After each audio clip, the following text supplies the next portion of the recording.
name is Dana and welcome to my channel, The Orchid Hut. I do appreciate that you're taking some of your time today to watch one of my orchid videos.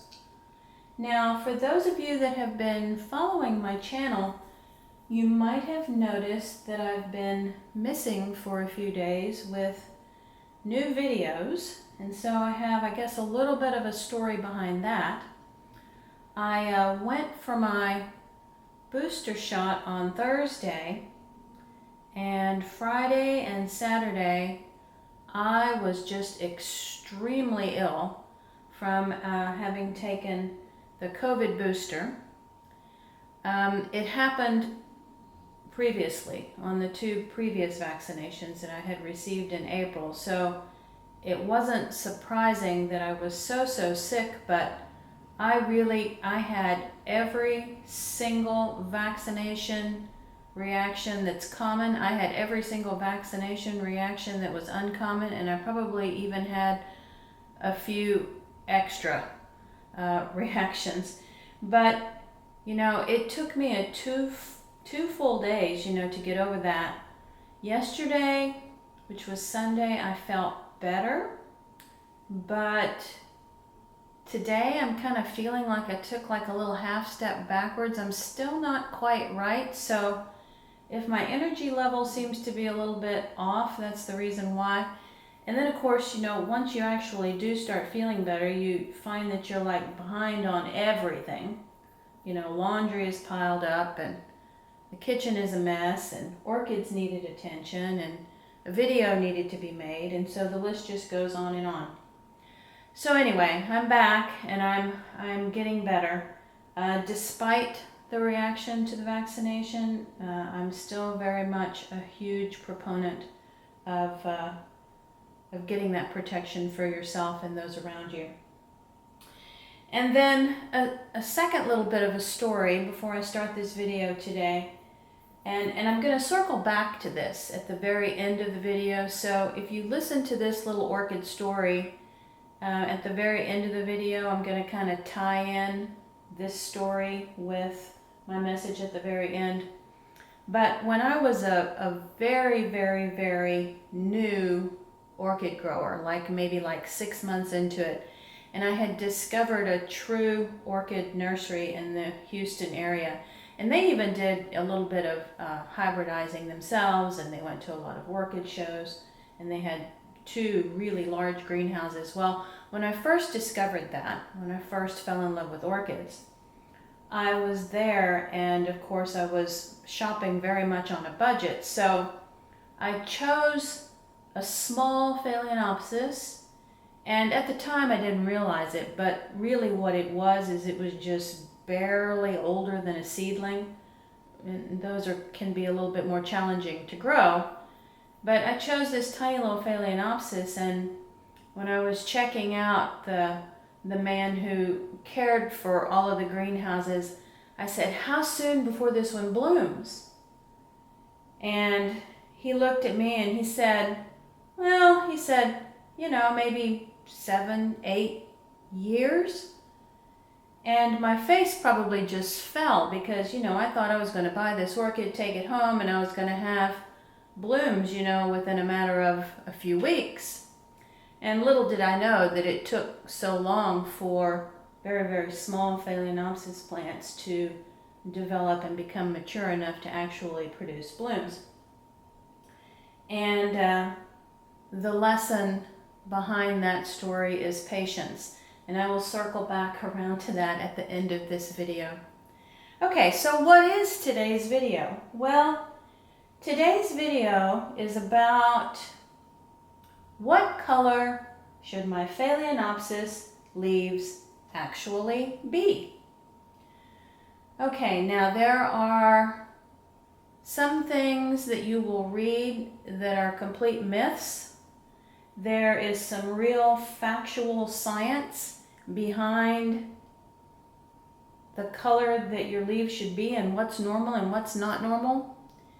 And I'm going to try to tie all of this together today and into probably what's going to be a pretty long video, because there are a lot of things to dispel there are some things to understand, and then there are some things to know about what's completely normal and whether or not you need to take any kind of action. So let's first start with some things that can be very misleading, especially if you are a new grower. So many sources say, and I've read this now in 2 or 3 places on the internet, they say the leaves of your Phalaenopsis should be grass green. So I don't know about you, but my grass right now is winter grass, and I don't think that I would want any of my Phalaenopsis leaves to be that color. And should it be the green grass that looks like this in a particular area? Or should it be the green of this grass in a different area? So as you can see, grass green is very, very, very subjective.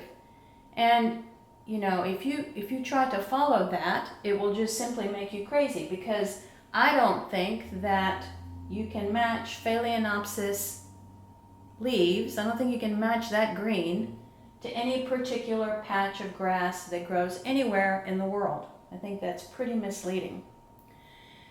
And then the other thing that you will read, and I've read this 2 or 3 times from different places on the internet, is they will say, well, your Phalaenopsis leaves should be olive green. Olive green. Okay, so in your mind, think of what olive green means to you. Is it the color of an olive when it's raw? Is it a particular type of olive? Is it an olive after it has been processed and put into a jar? And I'm going to throw up another little image here that shows you that olive green can mean over a dozen different shades. And, you know, a few of those may fit your definition of olive green, but not everybody's definition of olive green. And which one of those would even be correct if you're trying to get your Phalaenopsis leaves to be that color? So those are the kinds of things that you really have to be careful of when you read information about orchids, because those types of subjective terms don't mean the same thing to all people, and you may even be shooting for something that's not necessary or maybe even incorrect. Okay, so myths sort of dispelled. Let's talk now a little bit about the science behind the green in the Phalaenopsis leaves. So the first thing to know is that, of course, Phalaenopsis leaves are made of cells, just like the human body. There are individual cells in the leaves. And within a plant leaf cell, there are these little geometric shaped houses that are called chloroplasts. And inside these little individual geometric houses is where the chlorophyll pigments live. Okay? And you'll notice in the picture that I'm going to throw up on the screen that these little geometric houses hold these various different shades of chlorophyll pigments. Okay, now what's the purpose of these little chlorophyll pigments? Well, they absorb light energy during photosynthesis, and they convert water and carbon dioxide into glucose, which is food for the plant, and then oxygen is released by the plant into the atmosphere. Okay? So chlorophyll is a key component to the photosynthesis that the plant must do in order to produce food for itself.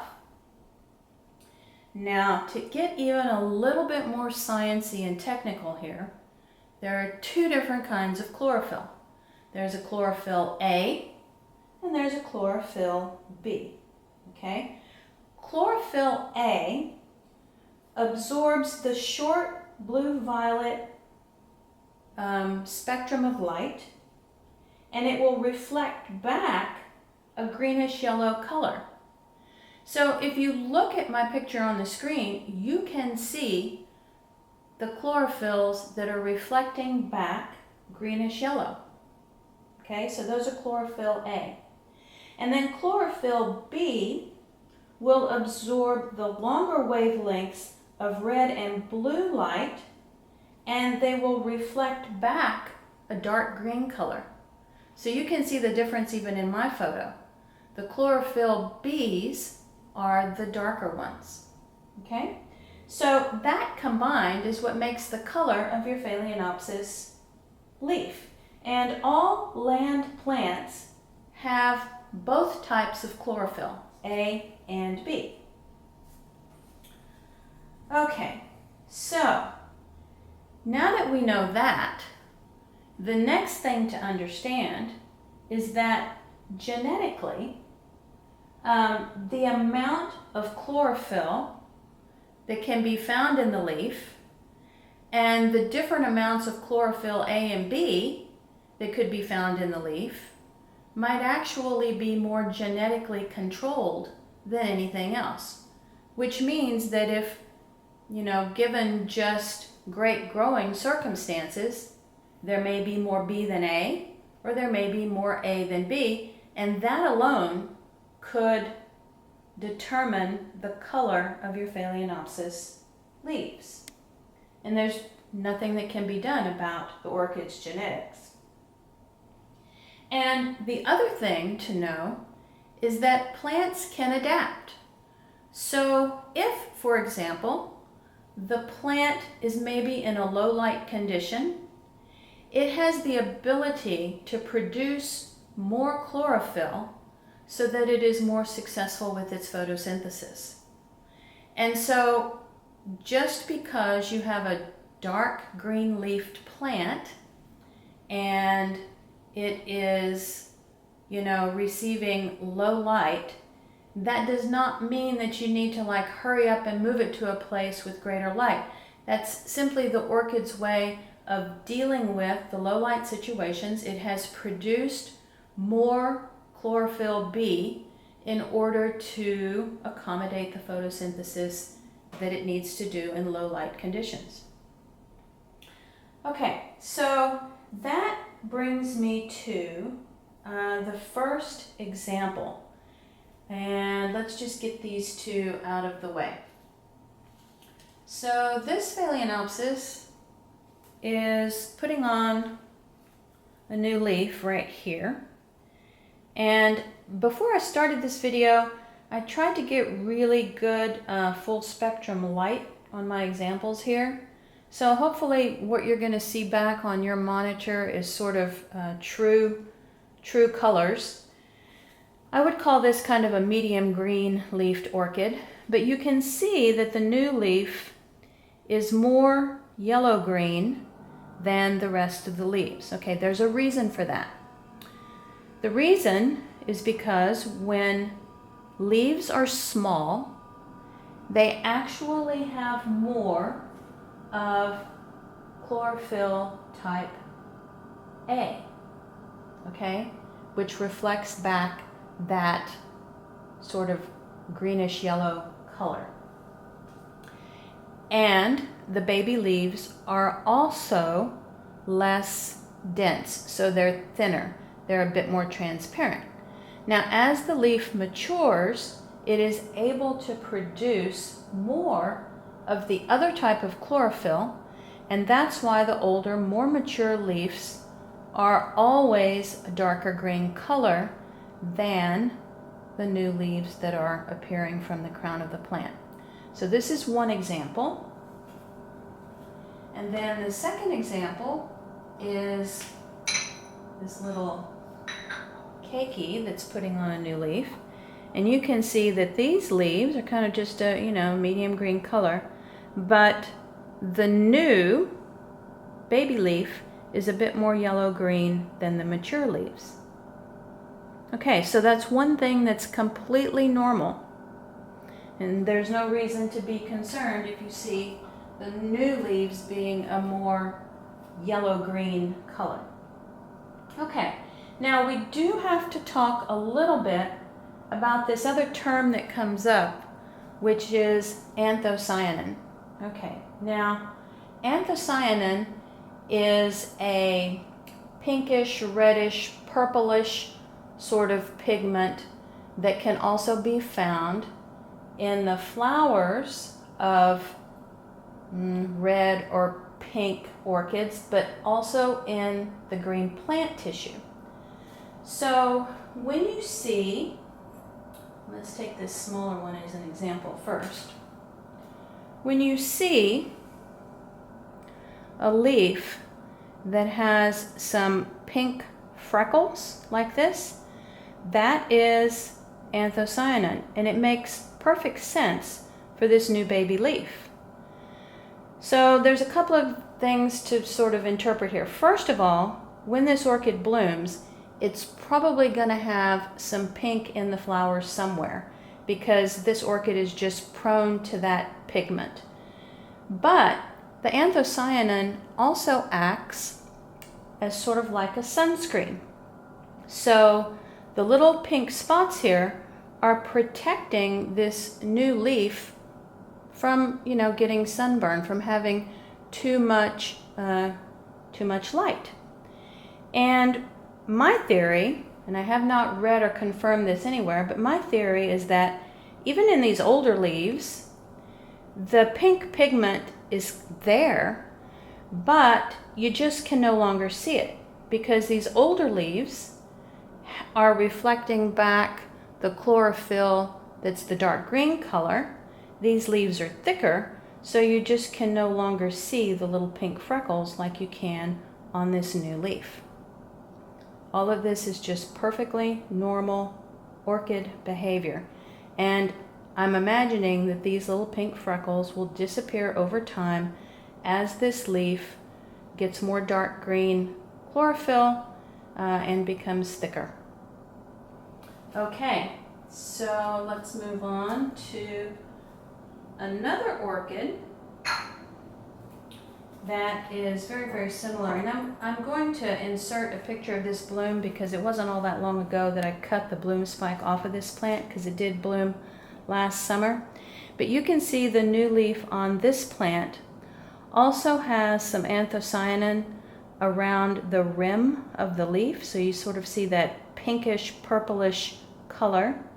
The leaf is a more light green as compared to the mature leaves. And that pink is kind of there because that natural pigment is in this plant to begin with because it blooms such a dark pink bloom. But it's also a way to, like I said before, give a little sunscreen to the leaves. It's a good indicator that the plant is receiving the correct amount of light. Okay. Now, let's just have a look at some of these other plants. Now, this is kind of a long and lanky orchid, but leaves are a little bit of a different green color. This is a no ID Phalaenopsis. It blooms yellow, so you don't see a lot of the pinkish anthocyanin pigment in this one because it really doesn't have any pink in the blooms.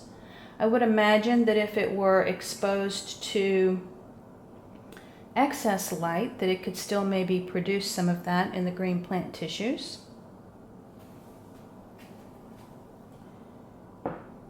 And then, this is an orchid that, if I'm remembering correctly, also blooms that have a lot of pink. And you can see in this case that pink anthocyanin is appearing along the axis. So there's kind of this purple pigment along the axis of the plant. Again, perfectly normal and okay. And this is just another little bit of an observation. Now hopefully you can tell. In fact, let me put these two side by side. Okay, hopefully you can tell that this smaller orchid that I showed you before, the mature leaves are a darker green, and this Phalaenopsis has leaves that are a lighter green. Okay, so which one is okay? Which one is normal? Well, both of them are actually perfectly okay. One of my observations is that as an orchid becomes more and more hybridized, as it gets farther and farther away from the species plants that it originated from, the darker the leaves naturally are.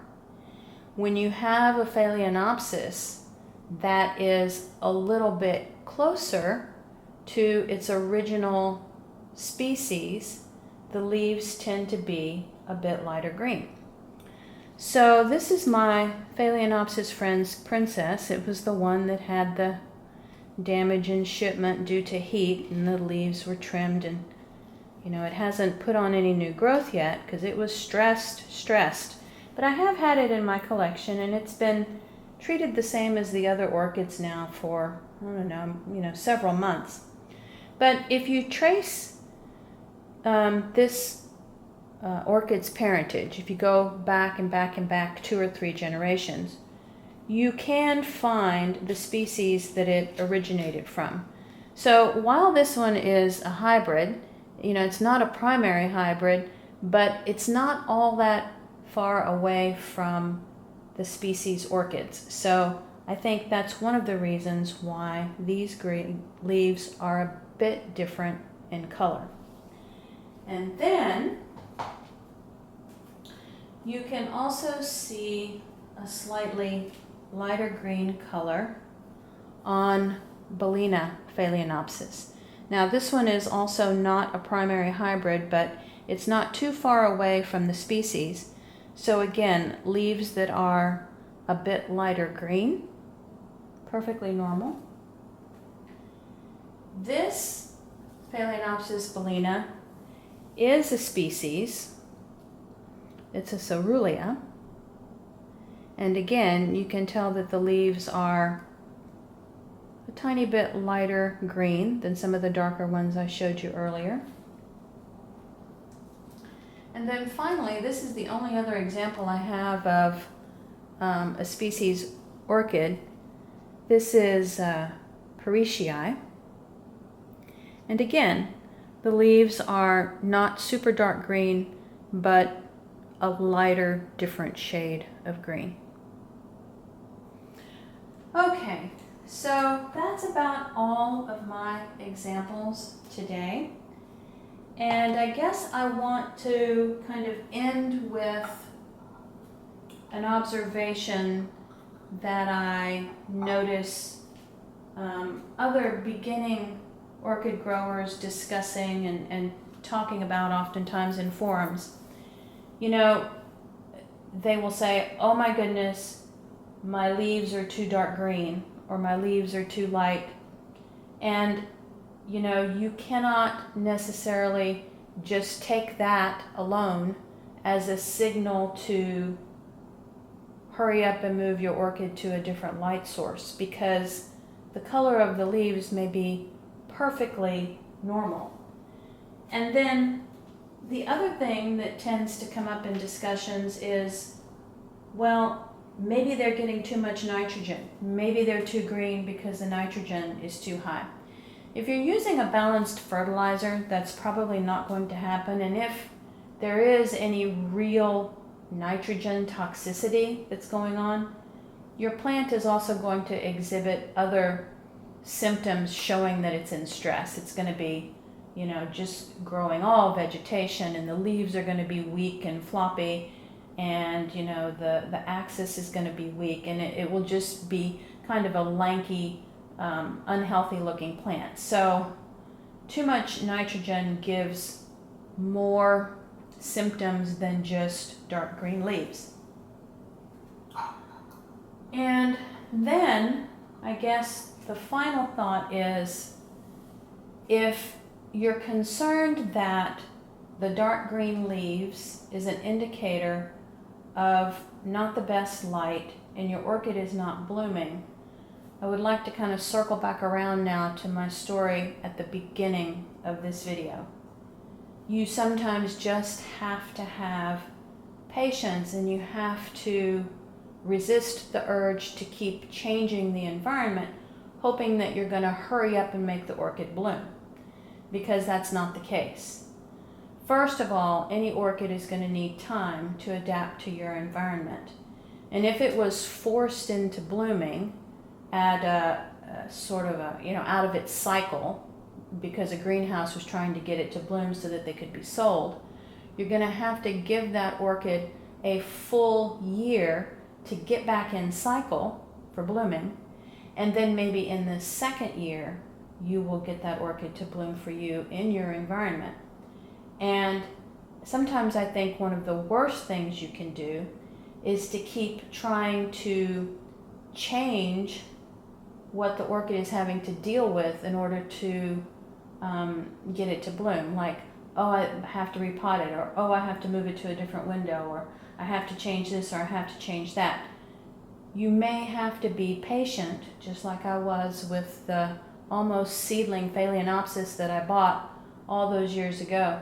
You may have to be patient for up to like 2 years before you can really say, there must be something I'm not providing correctly because this orchid has not bloomed for me. If it hasn't bloomed in 2 years, then you probably do need to kind of think about changing something, to see if you can get it to bloom. But I would not be constantly changing things when you first bring an orchid into your environment, because it does sometimes need that long to adapt, and sometimes patience is the biggest thing we can give to an orchid. Okay, so I think I have covered pretty much everything that I wanted to cover in this video. As you can see, orchids can have a variety of green leaves and be perfectly healthy. And I hope that answers some of your questions about the color of Phalaenopsis leaves. If you enjoyed this video or learned something new, please give it a thumbs up, and the subscribe button will be coming in the bottom right-hand corner of the screen. Thanks so much for watching, and see you next time.